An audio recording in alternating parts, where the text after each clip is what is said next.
भगवान परमात्म्याचे अनंत अवतार आहेत. अनंत अवतार घेसी भक्ताकार, अनंत अवतार आहेत त्याचे.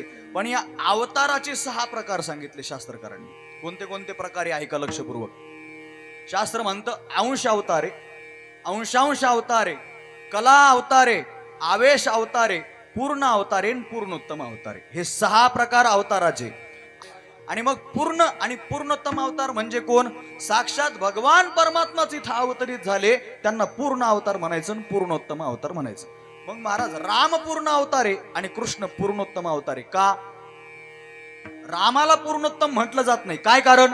पूर्णोत्तम कशाला म्हणायचं आणि पूर्ण कशाला म्हणायचं हे समजून घ्या अगोदर.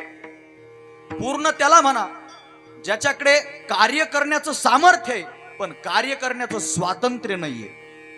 काय काय? कार्य करण्याचं सामर्थ्य आहे पण स्वातंत्र्य नाहीये कार्य करण्याचं. मला सांगा, रामप्रभूंकडे सामर्थ्य कमी होतं का? अगाध सामर्थ्य होतं. रामप्रभूंनी अयोध्येमध्ये बसल्या बसल्या रावणाला मारलं असतं, सामर्थ्य नव्हतं का? सामर्थ्य होतं, पण का स्वतंत्रता नव्हती? का स्वतंत्रता नव्हती? बोलीला वाल्मिक तैसेचे करीन वर्तोनी दावीन नामा म्हणे. राम जन्माला येण्याच्या 12,000 वर्ष अगोदर रामाने लिहिलंय, पण तरी सुद्धा त्या घटनेत अजूनही बदल होत नाही, याला म्हणतात घटना लिहिणं. मग का रामप्रभू पूर्णोत्तम अवतार नाहीयेत? याचं उत्तर एवढंच आहे की भगवान परमात्मा सामर्थ्यशील आहे, पण त्यांच्याकडे स्वातंत्र्य नाही, कार्य करण्याचं स्वातंत्र्य नाही, म्हणून पूर्ण अवतार. मग कृष्णाला पूर्णोत्तम अवतार म्हणण्याचं काय कारण? कृष्ण भगवान परमात्म्याकडे सामर्थ्य सुद्धा आहे, स्वातंत्र्य सुद्धा आहे.